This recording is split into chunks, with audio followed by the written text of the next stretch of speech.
লাল রঙের একটা আবরণ এবং অর্ধেকটা চন্দ্র ঢেকে গেছে।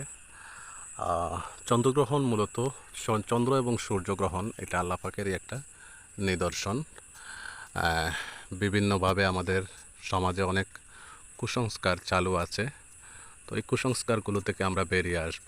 চন্দ্রগ্রহণে আসলে আমাদের করণীয় কি?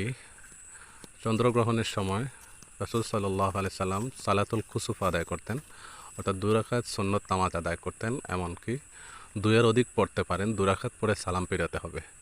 চন্দ্রগ্রহণের নামাজটা জামাতে পড়া জন্য নয়, সেটা নিজ একা একা পড়তে হবে এবং জিকির আজকার দোয়া তাসবিহ তাহলিলাত পাশাপাশি দান সাদাকা করবেন। আর এই চন্দ্রগ্রহণ, আজকের এই চন্দ্রগ্রহণটা অনেক লম্বা সময় ধরে ঘটবে। বাংলাদেশের আকাশ সহ পৃথিবীর বিভিন্ন জায়গায় এটা দেখা যাবে। হ্যাঁ, পৃথিবীর বিভিন্ন দেশ থেকে এটা দেখা যাবে। আর চন্দ্রগ্রহণটা মূলত এটা নিয়ে আমাদের যে কুসংস্কার রয়েছে, আমাদের গর্ভবতী মা যারা আছেন, বোন যারা আছেন, ওনাদেরকে বসতে দেয় না, শুইতে দেয় না, তরকারি করতে দেয় না, মাছ তরকারি পেঁয়াজ এগুলা গসতে দেয় না। এটা সম্পূর্ণই কুসংস্কার। সব কাজ করা যাবে। মূলত বুদ্ধিমানদের জন্য এটা আল্লাহ পাকের একটা অফুরন্ত নিয়ামত এবং নিদর্শন। পৃথিবীতে যত নিদর্শন আছে এর ভিতরে চন্দ্র এবং সূর্য কিন্তু আল্লাহ পাকের বড় একটা নিদর্শন। হ্যাঁ, বড় একটা নিদর্শন। আর এটাকে এরকম অবস্থা দেখেন, তাদের আলো ঝলমলে আলো ছিল সন্ধ্যার সময়, কিন্তু রাত্রে 9টা থেকে চন্দ্রগ্রহণ শুরু হয়েছে। এখন পর্যন্ত কিন্তু যত সময় যাচ্ছে চন্দ্রটা কিন্তু ছোটো হচ্ছে। মানে আগে অনেকটাই দেখা গেছিল, কিছু সময়ের ভিতরে দেখলাম প্রায় চন্দ্রের 4/3 কিন্তু ডেকে গেছে, আকাশের ডেকে গেছে।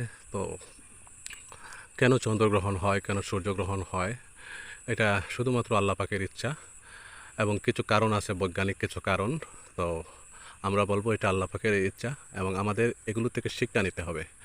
হ্যাঁ, কোরআন শরীফের এক জায়গায় আছে যে আমি যদি চাই তোমাদের এই দিনটাকে যদি আমি টেনে ধরি, অর্থাৎ সূর্যটাকে যদি আমি আমি স্থির সূর্যটাকে যদি আমি পশ্চিম আকাশে ডলতে না দেই, সংক্ষেপ হলো দিনটাকে যদি আমি টেনে ধরি, তাহলে তোমাদের কে আছে সে দিনটাকে রাত করে দিবে, এবং রাতটাকে যদি আমি লম্বা করে দেই, তোমাদের কে আছে সেই রাতকে দিনে পরিণত করবে।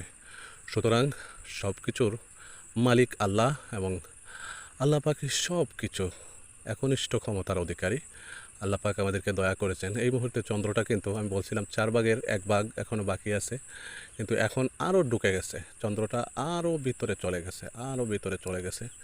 এই আকাশটা কিন্তু জলমলে উজ্জ্বল ছিল সন্ধ্যার পরে, এখন কিন্তু